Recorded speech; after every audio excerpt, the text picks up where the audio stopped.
Hey guys, HM here. So since this is our favorite video game soundtracks episode, we obviously had to include a lot of songs. As expected, when I upload the episode to YouTube, I got content ID matches for some of those tracks and had to remove them. That means if you want to listen to the unedited episode with all of the songs intact, you have to download the MP3 via the download link in the episode description. If you don't care, that's okay too. Just want to let you guys know. And now, enjoy the show. Brack, your first week in Sweden, so tell me, have you A, eaten any meatballs, B, bought any flat pack furniture, or C, shagged any beautiful big-titted blonde girls? Yes, and no. In which order? The order you said them. I'm sorry. But I'm downloading Tinder as you speak.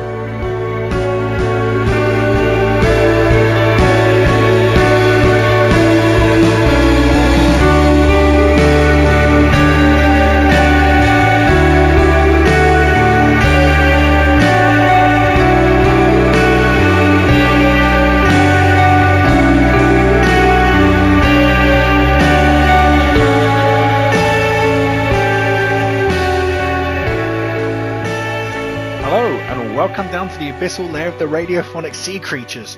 Marvel at the scale of a full-sized tuna fish because I, Tokyo Juju, am going to be your host today. And with me, as always, is a man who was rushed to hospital after eating too much sea cucumber. It's Human Metal. And, returning this week, even though his absence was crap, let's not feel black or give him flack because he's not wearing any slacks or even cacks, so jack up your Brack attack because Brack is back! Awesome. That does sound great. I'm so happy. It was really good, yeah. So, how are you guys?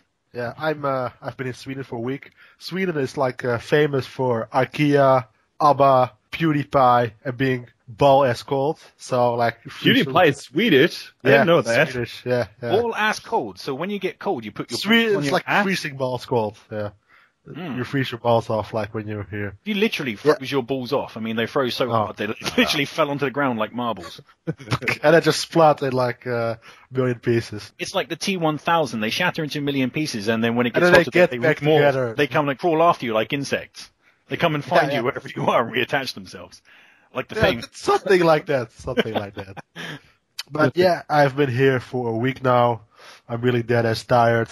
I have drank way more than any human being should do, and kind of sick.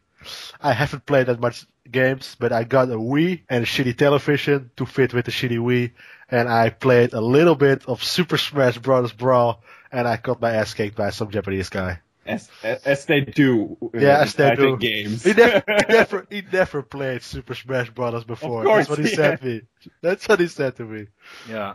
I'm still searching for like a really good like Super Smash Brothers like drinking game, but I haven't found one yet. Have you already drunken enough? Like, but it's a college house, so it'll like you really drink more. You've frozen your balls off, and you've got a dead ass.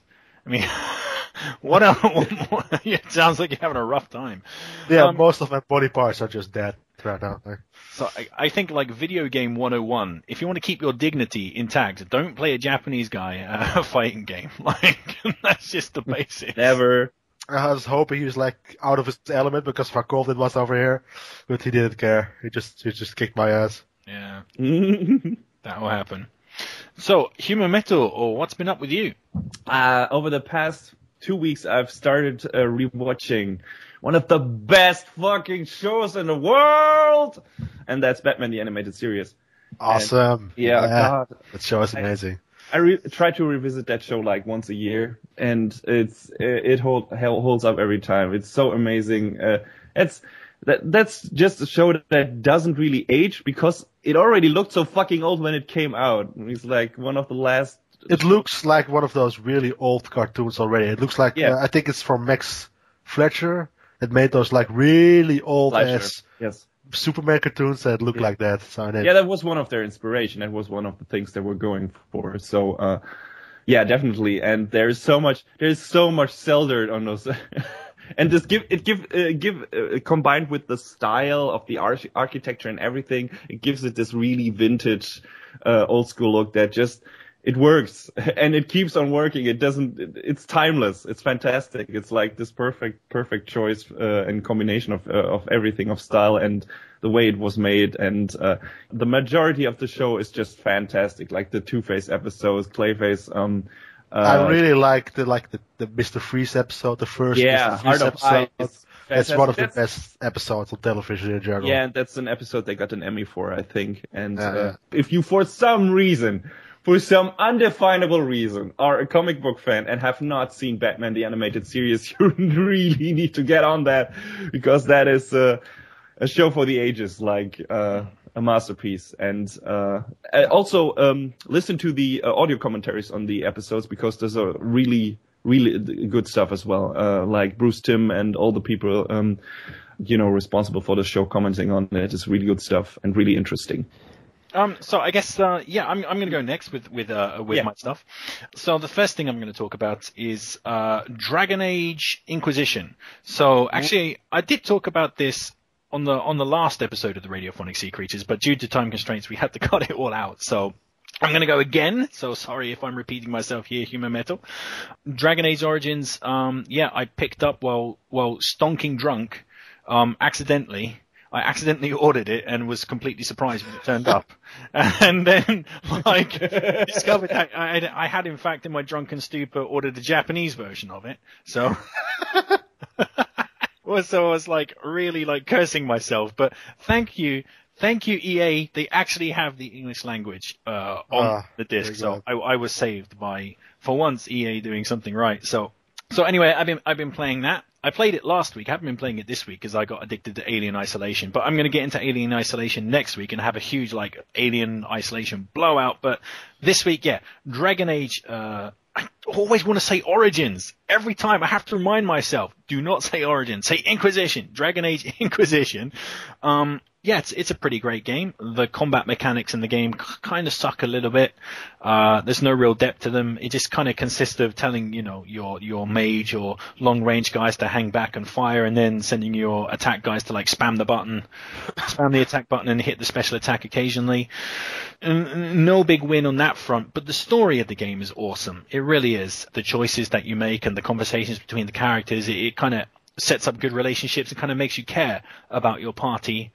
So I think they did a really great thing with the story. I think it's actually considerably deeper, or feels deeper than Mass Effect in its story scope, or the conversations that the characters have. So that is awesome. And the fantasy world that they've created there is very deep. And the game is huge. When you expect it to be kind of limited, but when you get into the hinterlands and stuff, shit, that just keeps going and going and going and going. It's like the place that never ends. So I quickly had to readjust my expectations for the size of the game, because that spiraled out far already. And I'm only about 10 hours into the game, but it's already spiraled far beyond what I thought it was going to be. So the single player I'm enjoying, and I'm really excited to get back to it, but I think it's going to have to wait until I finish Alien Isolation. But I am going to get back to that and have another bash at it, because it's really ace. So Human Metal was saying that a friend of his got totally addicted to the multiplayer of Dragon Age Inquisition and hadn't touched the single player. So last week Alexander Arts was guesting on the show, so him and I were like, oh shit, okay. On Human Metal's recommendation, it wasn't my recommendation. It wasn't my recommendation. It was my friend's recommendation. I haven't played it either, so I was just relaying those words to you. So anyway, Alexander Arts and I decided, why not? We hadn't really been interested in the Dragon Age Inquisition multiplayer, but based on that recommendation, we'll give it a bash. So we got online and started playing that game, and oh wow, it's amazing just how fucking bad that was. I mean, I think that might actually be the worst multiplayer game I've played in many, many, many years. It's completely fucking redundantly boring. It's repetitive. It's poorly designed. It's fucking microtransaction baiting at every single turn. It's the grindiest, most pointless fucking thing I've played for many, many years. There's one saving grace to playing that game, And that was the person I was playing it with, who was Alexander Art. So him and I just lost our shit, and we just laughed our ass off at just how fucking terrible that game was. I mean, we hate played it for an hour to see if it got any better, but it did not. So the other thing on the list is I watched this movie called The Last Days on Mars. This movie is a beautifully shot science fiction horror movie. It really has really great kind of special effects, actually. Stars Liev Schreiber and a bunch of kind of like other kind of minor actors, but it has really great effects. Yes, shockingly great. It's like a really kind of visually impressive film, so that's pretty cool. So basically what happens in that movie is, you know, there's a bunch of scientists on Mars and they're kind of ticking down their last few days on Mars, waiting for the ship to go home or whatever. And then one of their team discovers, microbial life, on Mars, which promptly infects the crew, turning them into zombies. Yeah. So zombies in space, baby. But basically that film is beautiful to look at, but oh my God, is it bad? It's like the most cliched movie I think I've ever seen in my life. You name a cliche of a science fiction, horror, or zombie film, it's in there. So I'm actually going to rattle off a list of cliches that were in the movie, just to give you an understanding. Black guy dies. Yeah, actually there aren't any black guys in it. Oh, racist. Yeah, racist. except the zombies. When they turn into zombies, they're black. It's just super racist. That's super racist. We've outed Last Days on Mars as a fucking racist movie. So, anyway, so here are some of the cliches involved in that. They've got the obligatory, oh, the captain's not dead, he's alive, look, there he is. That's not the captain. You don't understand. He's not in there anymore. It's got that scene. It's got the fucking, the person who's the best friend of the main character who gets like infected or whatever, and she feels that she's going to turn into a zombie, so she ends up walking off and committing suicide while the captain's trying to talk her down. And then, while the captain's cradling her body in his arms, she comes back to life and tries to get him. It's got and then he brains her. It's got that scene. It's got the obligatory bad guy who's got the secret infected cut on his neck, who he's hiding from everybody, and then sacrifices other crew members to get away. He steals the car and ends up like escaping in the only car. It has the rescue team that comes down. Hey, the cavalry's arrived. Oh no, 5 seconds later, the cavalry are all dead. It's got that scene. And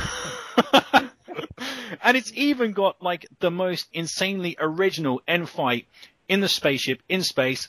The last surviving crew member and a zombie. Guess how that ends? Yes, he blasts it out the airlock. Wow, Jesus. While hanging onto a ladder, while everything gets blown out of. Oh my God! I've never seen that before in a much better movie.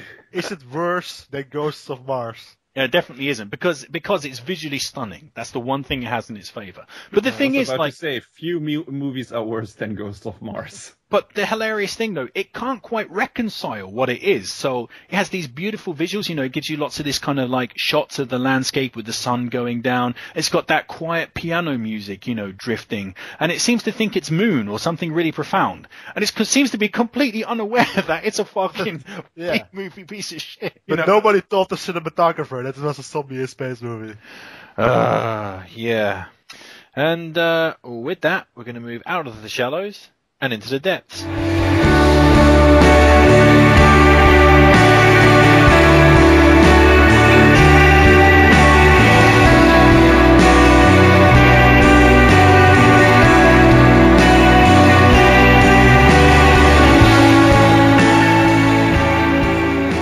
Welcome back to the Depths. So today on the Depths we have a bit of a special episode.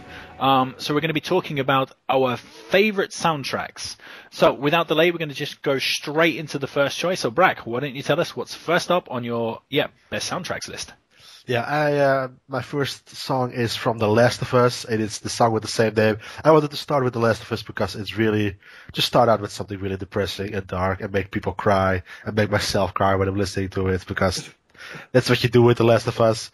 The song is called actually The Last of Us. It's from Gustavo Santaola, and it's like it's one of the songs they play early on in the game, and they repeat it a couple of times in different ways, and it's just really emotional, and it really gets you in the mood. It's like The Last of Us, the game itself. It's like very dark and kind of depressing, but it still has like that shimmer of light and hopefulness in the song itself. Shimmer of light actually comes off the side of the ladder because the light bounces off the metal. I always play that song when I'm climbing ladders or playing snakes and ladders or if you fall doing off something with ladders and kind of kill yourself while falling off the ladder. I mean, it's going to be appropriate, right? You got to have appropriate music playing. Every time I'm doing something with ladders, I'm just playing that song because it reminds me of The Last of Us. I tend to go for like a Charlie Chaplin. The Ladder song. of Us, yeah. That's actually like the early version of the game was just called The Ladder of Us. That sounds pretty close to The Lather of Ass, and I don't want a lather of ass. That's horrible. Yeah, that's horrible. But yeah, Last of Us, I agree, has a great moody and dark soundtrack that really, you know, fits and complements the atmosphere of the game.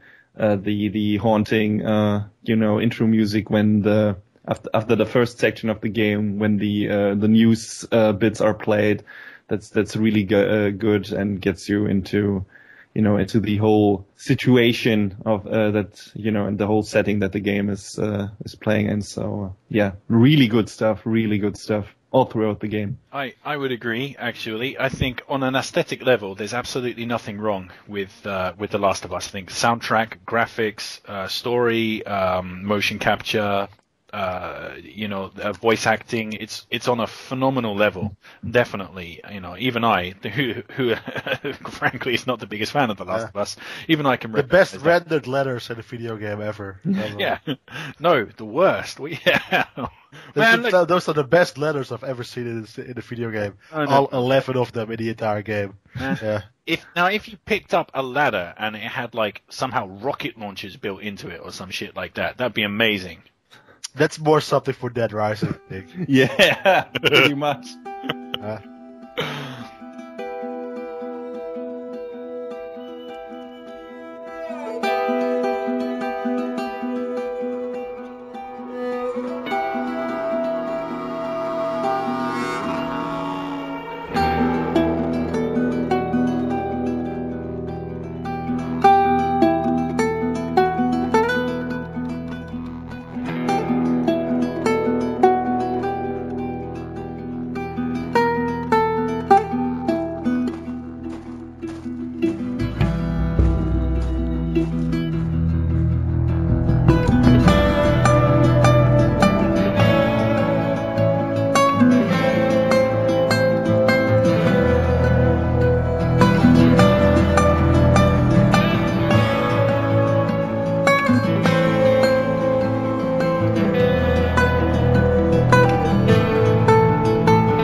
So after this beautiful song from an Academy Award-winning composer, we're just going into some 8-bit shit called Vortex. 16-bit actually.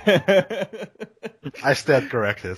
So yeah, it's a song from the SNES game Vortex, which was one of the few other games on the SNES that made use of the Super FX chip. So it's got like these weird 3D models, like in Star Fox. So basically, what you're saying, it was shit. Because anything that wasn't Star Fox and used the Super FX chip was crap. It was alright, but it was pretty shit in some points. Yes, Vortex had a fun idea where you have like this transforming robot, and I remember Vortex. Do you know why I remember Vortex? Because it was always in the fucking bargain bin. For the bargain bin, there was always like a copy of Vortex in there, always. That and that, what was it, Balls or something? The fighting game where the characters were made out of balls. It was always those two games. Maybe. Yeah. Made out of actual balls? Yeah, made out of actual... No one watched that. Not Scrotum Warriors. Yeah, not balls, just made out of like your testicles. Super Scrotum FX Warriors. I don't think that got a Nintendo seal of approval. Vortex, in terms of gameplay and presentation, that game was like all the FX games was running in like 3 frames a second or something.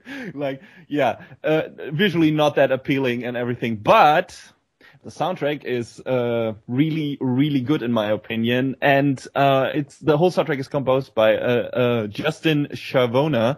Actually, I've talked to that guy. I've wrote him an email and was like, "Man, I really love your Vortex soundtrack. Do you have you composed anything else in that kind of style?" And he's like, "Well, people complimented me on one of my other soundtracks, which was I think Frogger 3D or something, or Croc or something." But it's completely different. It's nothing comparable to Vortex. I was like, oh, that's too bad. So why I like the whole soundtrack of Vortex so much is it's a soundtrack that doesn't necessarily fit with what's shown on screen, especially with the track I picked, because the game is, about a mech shooting things, and the track is pretty damn relaxed. But it's just cool music to listen to once in a while. It's like it works really well as a standalone instrumental music album. So, basically when it comes to soundtracks as a whole, video game soundtracks, there are different reasons why I'm drawn to certain soundtracks, be it music that, relies very heavily on the context of the game itself and increases the overall atmosphere of a specific gameplay section, or maybe if it's just good music, like in this case, that I can listen to whenever in general, and it's just, it's fun to listen to, even when I don't know the game and scenario it's based on or made for. So, that's actually, those are the things I picked all my choices today for different reasons. So I chose 3 tracks that kind of highlight the different aspects I like most in video game soundtracks. So this one, Vortex, highlights, this is cool music, cool chiptune based music that I can listen to just on a regular basis without, in my opinion, knowing what the specific stage is about that the music is played in and what the game is about. It just works. It's got some nice, good old SNES style music to it. And if you, into that stuff, turn up your bass level right now and have some fun with SNES chiptune goodness.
this was Tranter from the Vortex soundtrack. And next, I believe we have a song from a soundtrack for a very horrible game. Choo Choo?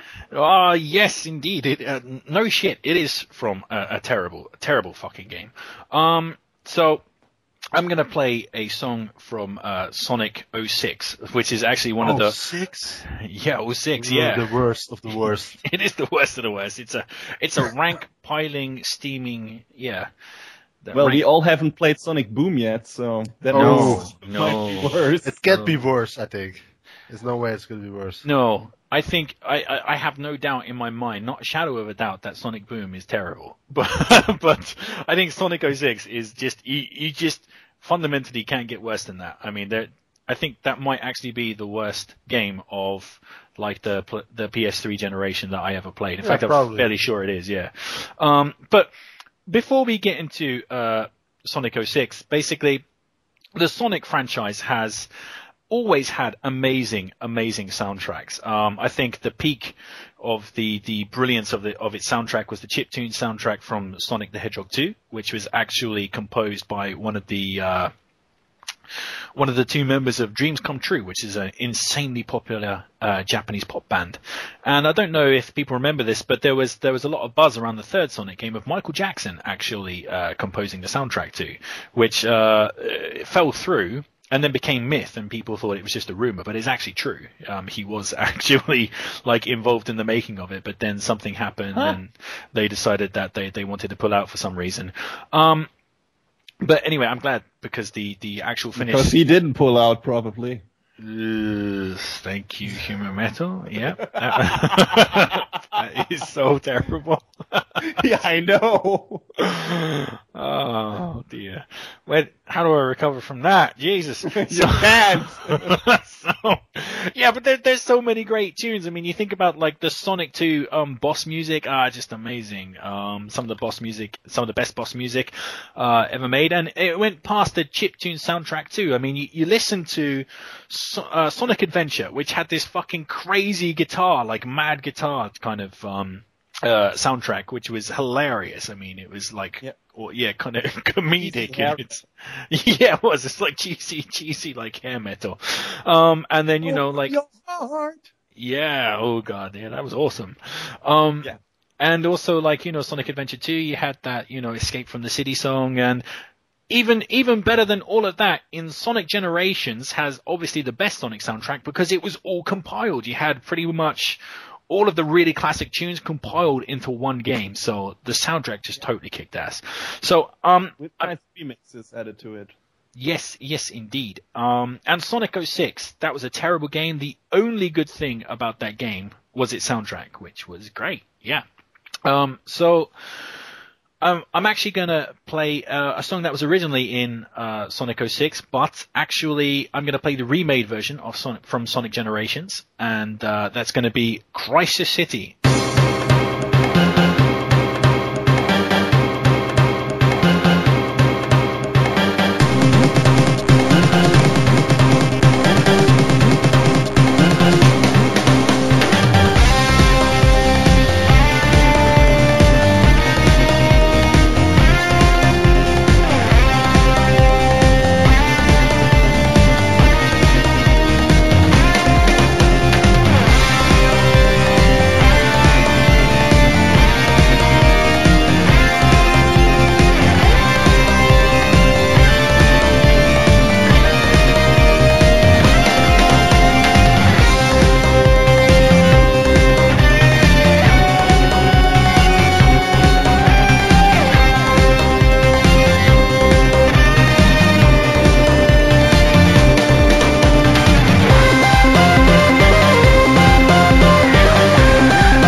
you go. So I think, despite your opinions on the Sonic games, I think everybody can agree that track was pretty fucking badass.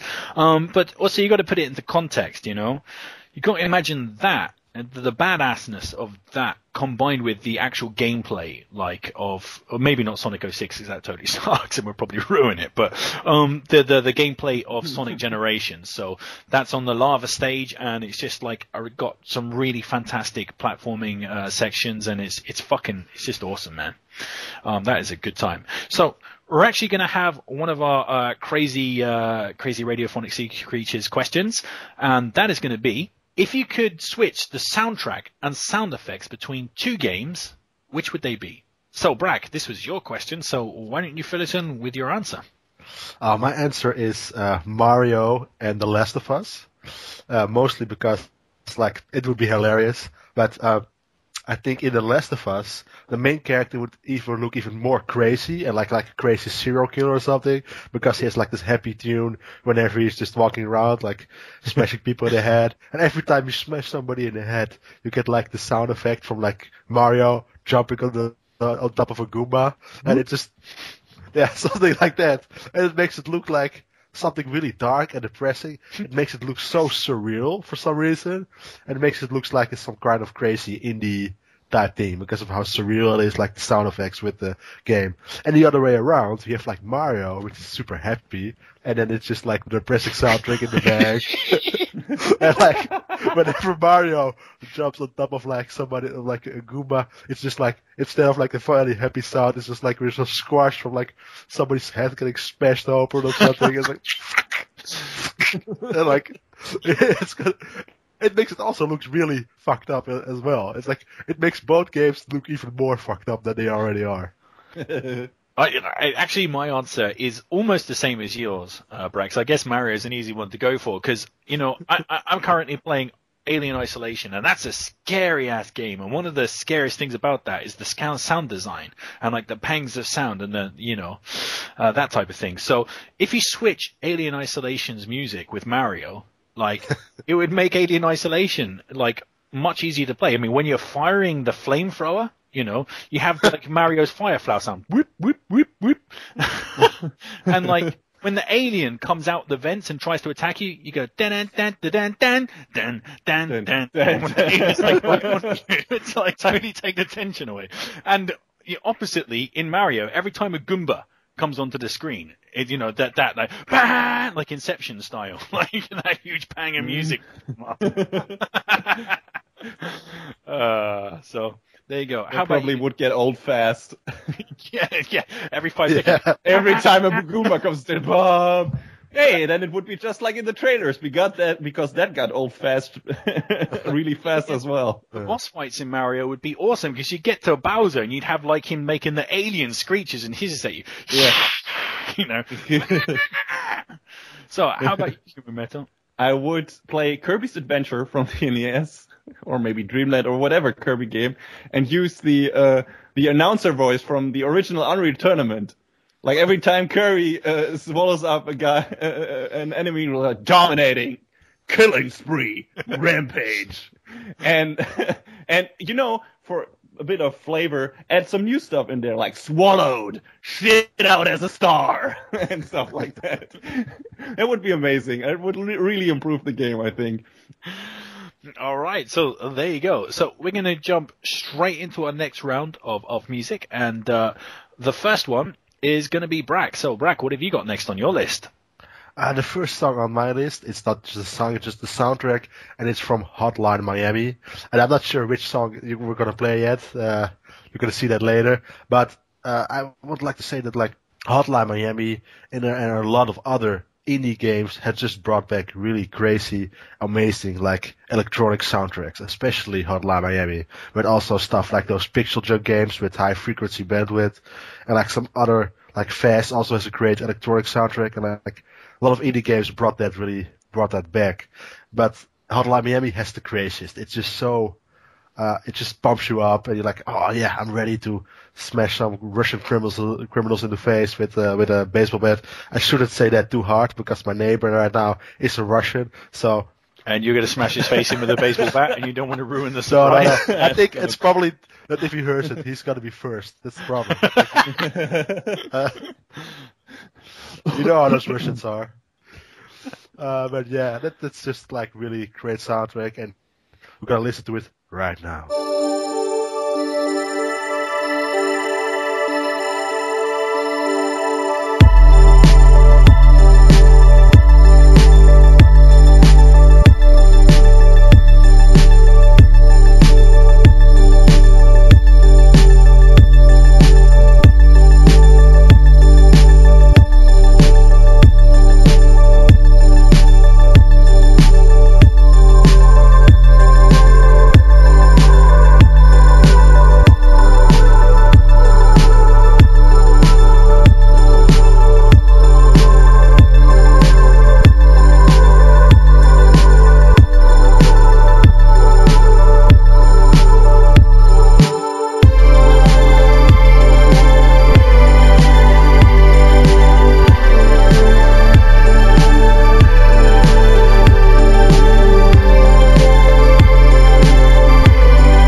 Some flying game where you shoot stuff, shoot Russians. I think you shoot Russians in Ace Combat Zero. I'm not entirely sure, but there's probably at least a single Ace Combat game where you shoot Russians, right?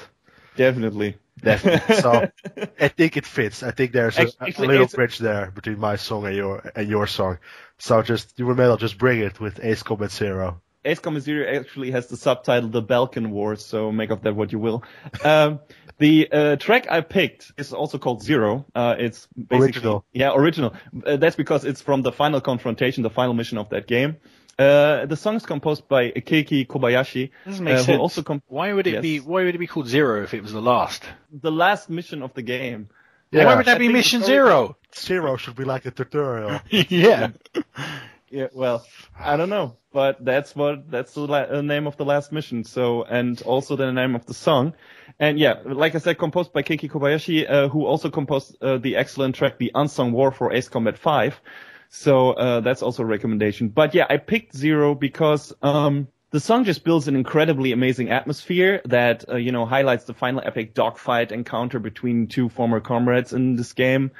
And while Ace Combat Zero is not the best game in the series, and you could argue that Ace Combat 4 has the better overall selection of tracks, this is just such an amazing standout song that I had to include it in this list. But about the song itself, first you get this like Hans Zimmer, James Newton style composition that reminds you of some Hollywood summer blockbuster like The Rock or something like that. And then at the midpoint, a riveting Spanish guitar solo takes over, which then shifts into the huge epic chorus. It's just an incredibly versatile track that totally fits the setting of the mission. It's the background music for. It's just really, really cool stuff that gets you pumped up, for what you're doing right now in the game and enhances the atmosphere and the feeling of the mission and the fun you're having with that mission at that point, and the dramatic tension and stuff like that. So get ready for it. We're going to listen to it right now.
So after that epic dogfight goodness, we have some more classic stuff from Choo Choo, also in a somewhat different arrangement, I believe.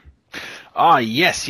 So, Joe, I have to say, just fuck that other music that's been on this podcast. This is where the real fun begins, baby. So, yeah, I'm going for Metroid. So, Metroid is a fucking phenomenal game series, and it just has some of the best music that was ever crafted in video game history. The music is flawless, I think, across all the Metroid games. You just can't fault the music. I remember, playing Super Metroid back in the day, and there was the Prelude theme, which is actually the track I'm going to play. I'm going to play you the Prelude theme. Basically, it's when you press start and Super Metroid begins, it introduces the story of Samus, and it's just the music, the chiptune, man. It's just so fucking badass. I just used to turn off my Super Nintendo and turn it back on just so I could watch that opening scene, and like again and again and again. It was a fucking phenomenal piece of music, and just really excited the blood to play Metroid. So.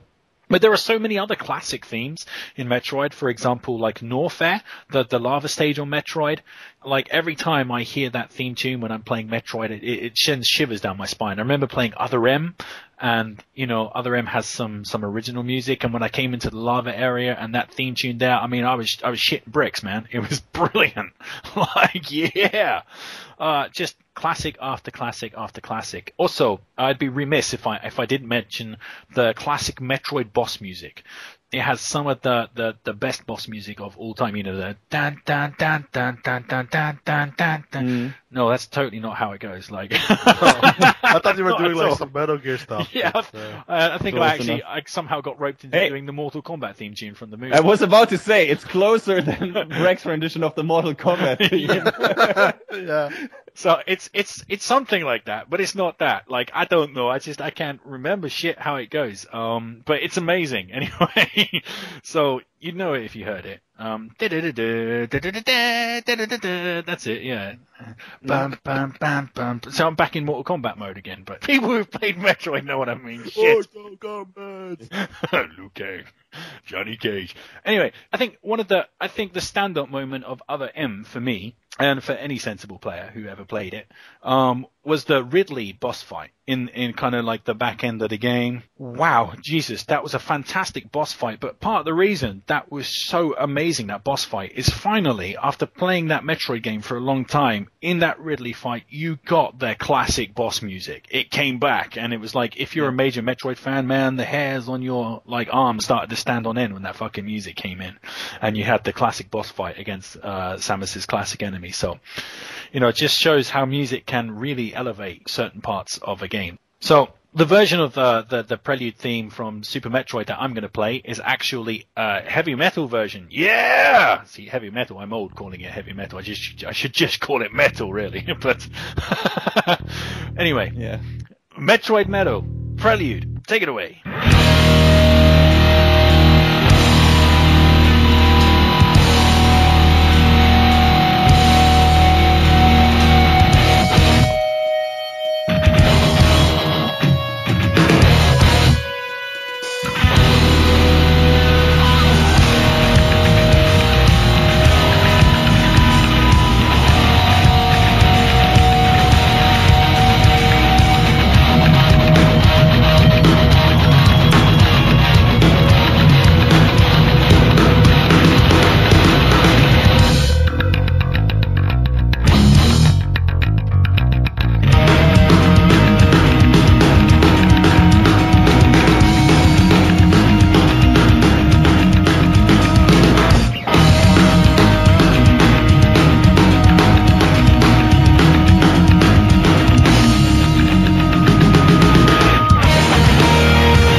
yes, that was absolutely fucking badass. I think you'd literally have to be locked up in a mental asylum to not think that was badass. Apologies to you if you didn't think that was badass, and check yourself in quick, ASAP. But we're going to come on to the next question. Okay, the next crazy radiophonic sea creatures question.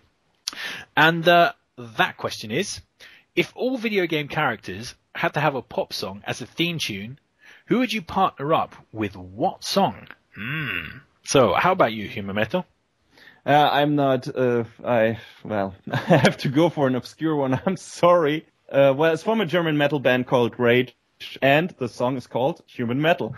And that's actually how I got to pick my nickname, because when that song played, for some reason, I was listening to the album, and was playing Mega Man, and that song came on, and it made total sense to me, because, just, not necessarily because of the lyrics, but because of the song title, like, and you know, Mega Man is a robot, and especially in its X incarnation, who, you know, has human emotions and stuff like that, and reasoning, and that song just fit perfectly. And when I was about to, you know, find a new nickname for some forums and stuff I was venturing to besides the Comic Chaser alias, I was like, hey, yeah, I should use Human Metal, because that's an awesome song, and, you know, I like the Mega Man stuff, and that's what I associated with. So, if he was, you know, going, to be introduced, to a wrestling match or something like that, that's definitely what I would pair him with, because, that's, that works for me. That's how I got to this nickname, and that's, what I associate that song with. Sweet. I'm going to go for something a little bit more obvious than Human Metal, as is my one. So, please do. I would go for Sub-Zero and Ice Baby by Vanilla Ice. That's amazing. You can imagine Sub-Zero like coming out and doing kind of like the Vanilla Ice dance, like, you know. Oh yeah, Ice, please. Ice Baby. Dun, dun, dun. You'd be like doing like ice tricks and making ice sculptures. Like, it'd be amazing. And then it turns Under Pressure. Because the same basic rhythm in there, so. Yeah, I think it was sampled, actually. Yeah. So, at least it wasn't that fucking Go Ninja Go song. Although you could use that, because something he's I love that song, shut the fuck up. It would work too. Nope. Go Ninja. Yeah, you could have Go like Ninja. Ice the Baby on one side and Scorpion with Go Ninja Go. Yes! Amazing! Vanilla Ice would be the special referee, and hopefully, like, they would both use their special attacks. Like, Sub-Zero would freeze Vanilla Ice by accident, and then Scorpion would shatter him with his, like, come here move, his, like, spear thing. And that would be the end of Vanilla Ice, because we all want to see him dead. Or thaw him out with his fire breath. I'm thinking of barbecued balls again. That's what you're thinking about all the time. I was thinking about barbecued balls again. Yeah. Every time I go into my classroom with a lighter, my kids shit themselves. Who's up? Who wants to play my favorite game, barbecued balls? This is going nowhere fast. How about you, Brad? I have two answers. One I just thought of like 2 seconds ago, which is Solid Snake from Metal Gear Solid, and then the song Anaconda from Nicki Minaj.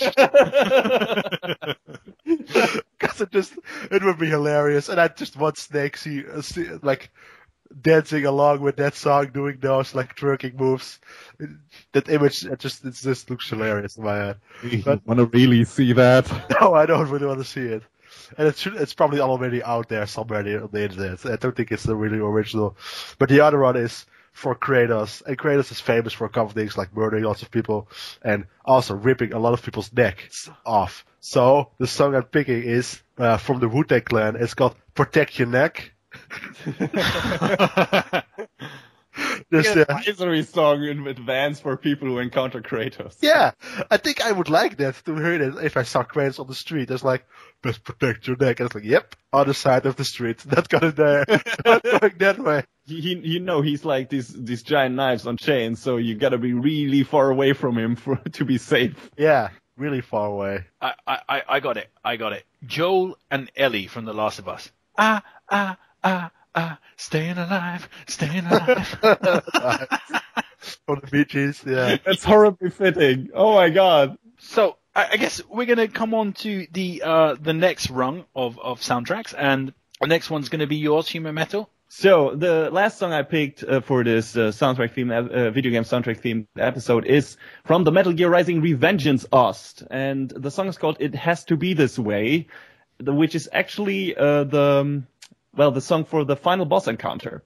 The whole soundtrack is composed by Mr. Jamie Christopherson. It's an amazing soundtrack overall, really good stuff. But this, for me personally, because I love that genre of music, combines the best of both worlds. Like the soundtrack, the songs I previously introduced, one, more of the, hey, that's a song I can listen to, or a soundtrack I can listen to just because, it's relaxing, it's cool music I like to listen to. And the other one being a really cool, soundtrack song that enhances the gameplay scene or the mission you're playing right now, and the atmosphere of that specific moment. And this song does both. It's a great heavy metal rock opera track that stands perfectly fine on its own, but it also works really well in conjunction with the situation that it's playing. The lyrics reflect some themes of the story and thoughts and opinions of certain characters in that game, so it got that going for it as well. And, just like the final boss fight of that game, it is an epic conclusion to the experience you've had with that game so far. And as far as final boss fight themes go, there are probably, few game soundtracks out there that do it better than a Metal Gear Rising in that regard. It works incredibly well. Like this is the moment that that the game is building up to, and the soundtrack complements that. So the only caveat, if you don't like that style of music, which is this metal opera style thingy, this might make the final boss fight more annoying than epic and satisfying, because you probably have to try it a few times. A lot of times, yeah. Yes, I had to try it at least 10 times before I kicked that boss's ass. It's not so easy. So if you're not that fond of that music, that can get annoying. But I guess that's the case with every boss fight music. But yeah, I love it. I love it to death. It's an amazing song. It's an amazing soundtrack, and you can listen to it right now.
Okay, next up we have the final pick of Bragg and Choo Choo, which is from a game I haven't played yet, which I've been scolded for many times, and I think that's Journey. Yes, so Journey actually is Bragg and myself's pick, so we both picked Journey. So I guess I'm going to go first, Bragg, if you don't mind. And if you do mind, fuck you. So I think Journey, quite frankly, is the best game soundtrack that was ever made. Maybe not the best soundtrack to actually sit back and listen to in your free time. Definitely not, because they're a catchier, more energetic soundtrack to listen to. But I think within the confines of the game itself, the soundtrack just is fucking phenomenal. So I'm gonna throw a spoiler warning out for Journey right now. So sorry, Human Metal.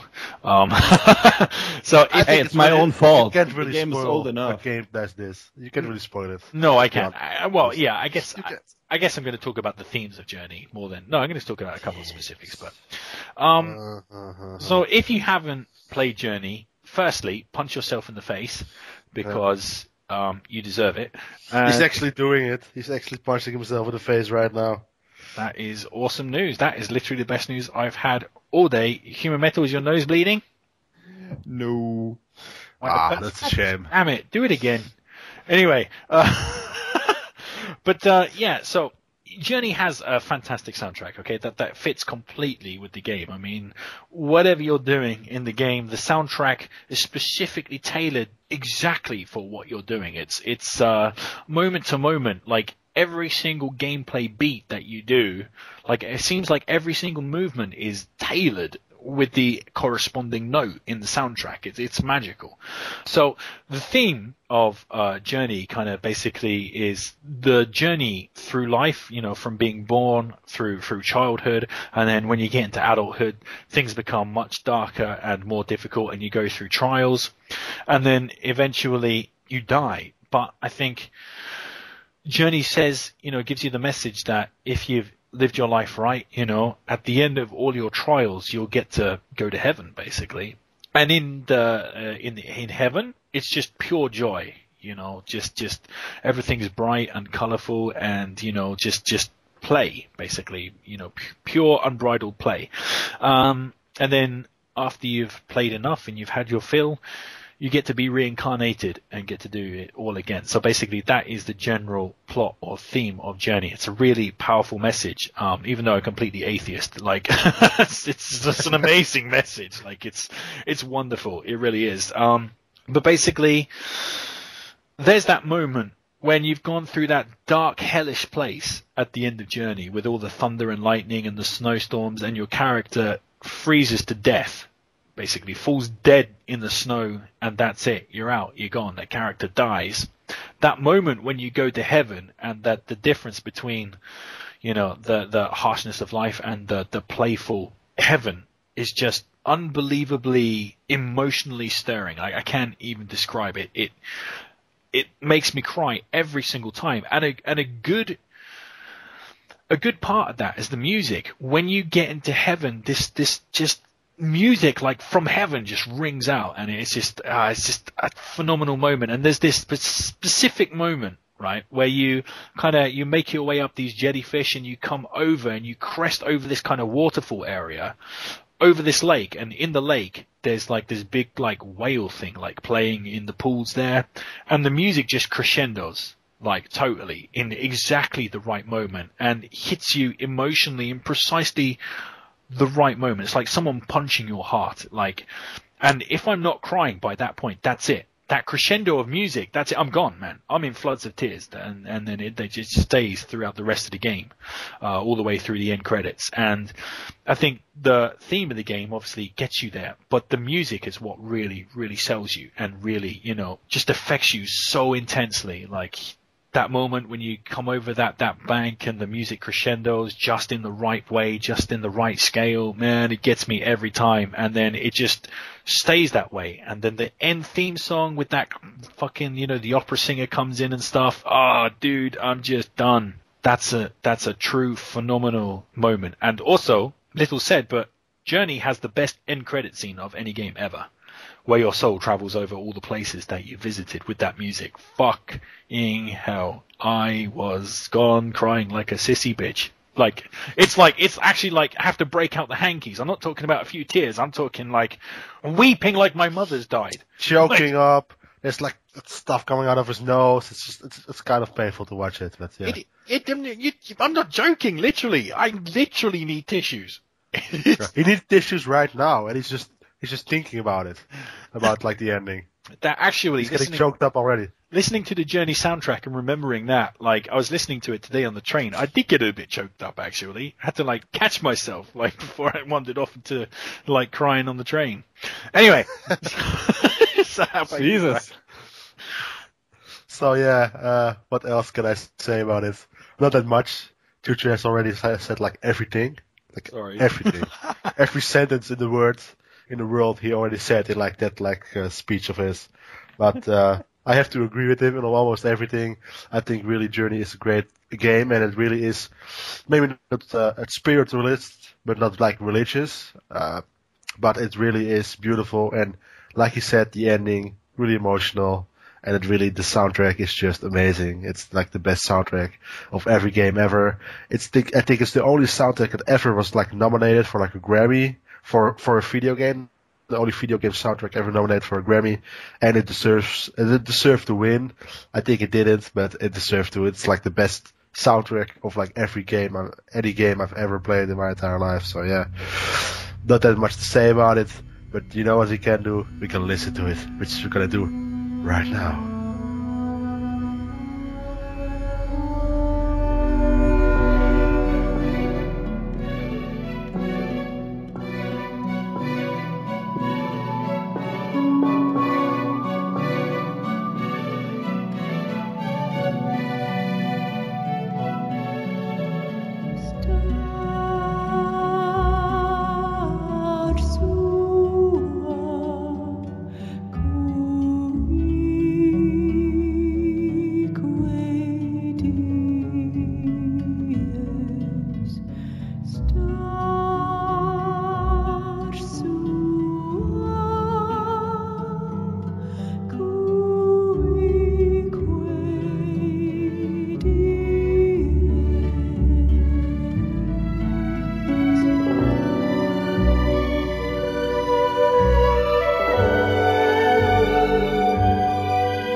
So there you go. That's the beautiful journey for you. But that's our opinion on the best soundtracks. But what's your opinion, oh valued listener? So feel free to hit up the comment section like a fresh nugget or Walter White skag. Yeah, put your comments on our YouTube channel or write us an email at creaturepodcast@gmail.com or follow us on Twitter at RadiophonicsC. Yes, I have no idea what you just said, Human Metal, but it sounds like sensible advice. And with that, we've come to the end of this week's visit to the ocean floor. Please join us next time a dolphin sonar pings you the shape of a giant dildo. Until then, this is the Radiophonic Sea Creatures, tuning out.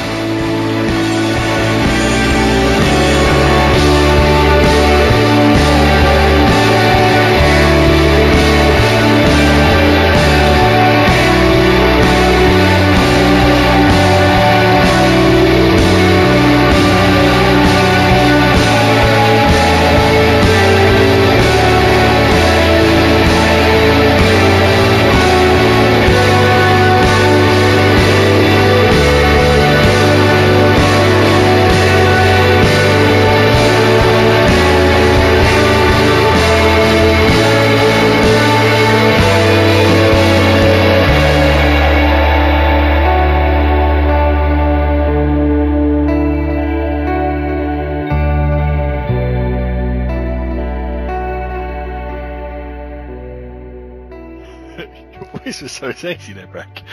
I know. That's your porn voice. Journey porn. Yeah. Let's listen to that journey.